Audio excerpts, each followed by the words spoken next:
kind of music. Now, I'm not here to sing really. I just hopped on the mic because I've got something very important to say. Now, if you've read the title of the video, you will see that it says, destroy your ego before it destroys you. Now, I've only come to realise this in the last couple of days, but I have a very interesting relationship with my ego. So, if I reverse back a few years ago, so let me go back to 2022 for a second, right? So this was after me doing a year of uni, and I came to decide that the lifestyle I was living during that year of uni was not good at all. And in order for me to change something, I had to make a drastic decision, and that was to drop out of uni and enter the working world. Now, as I began this journey, I found myself getting very interested and passionate about self-development. And to begin with, I did see rapid changes. As soon as I started to change my mindset, I did notice really rapid changes in my life. And I felt like I was on rocket fuel, genuinely. I was pushing myself to the absolute max. And this was the case for about 5 months, I would say, 5 or 6 months of genuine hardcore stuff. But I would say, let's say 12 months, a year, I inevitably got left with burnout. I was completely gassed out, and then I hit a plateau for a while. And I've always looked back at that time thinking those were the glory days, or I've kind of glorified that time because I was really fired up to set my own business up, and I was completely obsessed about doing that, and I was having my sole attention on that for a couple of months, and I was really progressing. And then I did other things like knocking on doors, sales jobs, very tough, but learned a lot. And I was getting the buzz from that. And then beginning a sales development role where I was doing a lot of cold outreach. I was getting initial buzz off that. And I was filled with a lot of optimism, enthusiasm, and a lot of belief that I can do it. Now, looking back on that time, I do get the sense that a lot of it was ego driven. Now, this is the point of the video.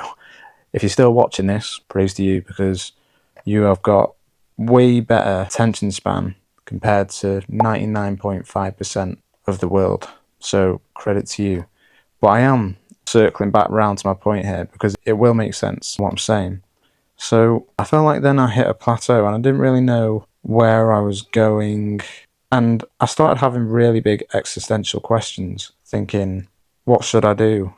What do I want? Who am I? And when I look back at that time, this was roughly 2 years ago, I literally felt apathetically numb, and I basically didn't have any sense of feeling. And believe me, it's a horrible place to be when you don't feel anything, when you don't feel good or bad emotions. You just feel numb the whole time. It basically feels like you're dead. And in this period, I didn't really know what was going on.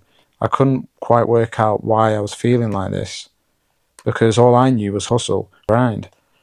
And I genuinely didn't understand why this was happening. And now it's kind of making sense to me, because I feel like actually what it was a kind of ego death. And my ego, well, I'm not going to say completely died, but I would say died to a large extent. And that's why I felt so numb, because all of my decisions and actions were ego driven. And this is the point of the video. This is why my whole reasoning in this video is, sure, for me, at the early stage of my self-development journey, ego was what really pushed me to move forwards in life, and that gave me the right amount of pressure to put my life into action.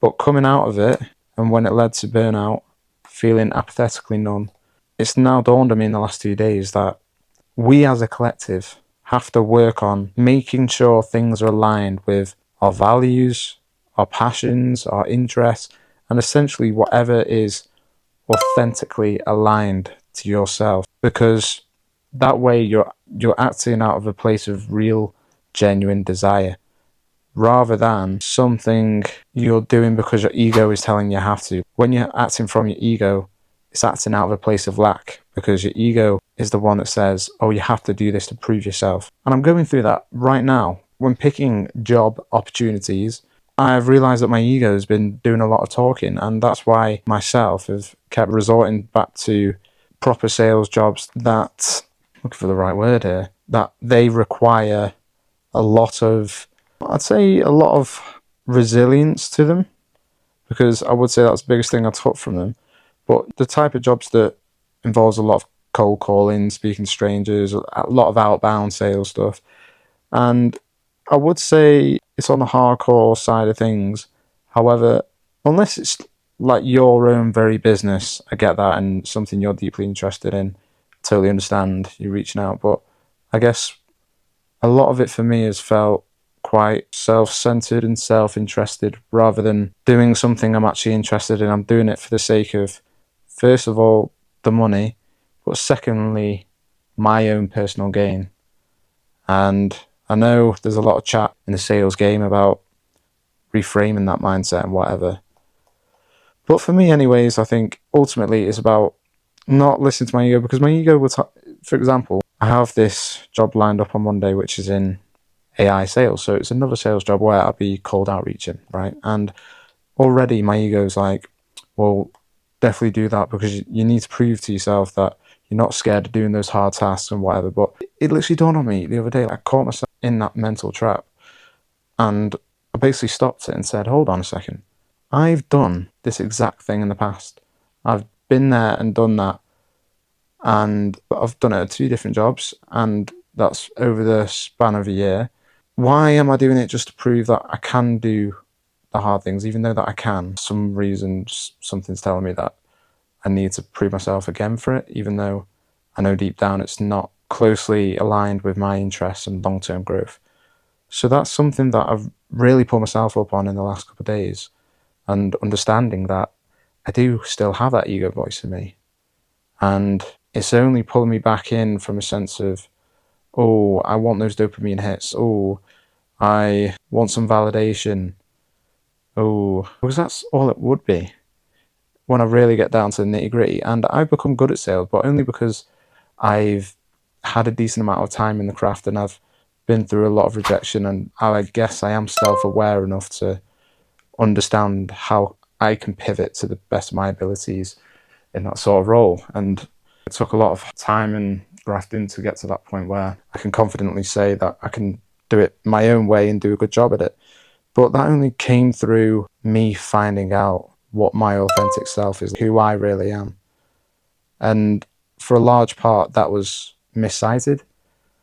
I didn't understand that, and that's why it's so important to understand yourself. And then once you start understanding yourself, you'll become more self-aware of when your ego's actually talking, because I think it's easy to get it mistaken. You might think it's just you, it's just your voice saying that, but I think it's very helpful to sort of separate it in the sense that we all do have an ego, and our ego isn't that good of a thing. Most of the time it's not really trying to help us. It just acts there as a coping mechanism to keep us safe, and it's there for a reason. At the end of the day, it helps us stay safe back in caveman days, for example. But in our modern era, it's not that important or essential to our daily lives. And like I said, it did help me in my early stage, rocket fuel me, but at the end of the day, it led to me being super numb and questioning everything, because it wasn't the real me, it was the ego me. And this is why people go and do DMT and they have proper ego deaths. Think of it like that in a way. Still watching this video, by the way, fucking fair play, because I am just going on a big ramble here. However, I do feel like it's very important to understand your ego self and your real self. And most of what your ego self is saying is only there as a coping mechanism, and it's not actually the most helpful thing for you. The most helpful thing for you is to listen to your most aligned self, that's aligned with your passion, your interests, things you actually enjoy as well. That's hugely important. So listen to that real self rather than the ego self that says you need to keep proving it to yourself, you need to keep doing this, otherwise people's expectations are going to change of you, that's constantly seeking validation and needs this constant appraisal, when you already are enough and you don't need that. So if you take anything from the video, understand yourself, and beware of the ego, because to begin with it can be helpful, but it's not going to be sustainable. And what is sustainable is doing things you enjoy whilst you're on the journey. That's enough from me. Sayonara.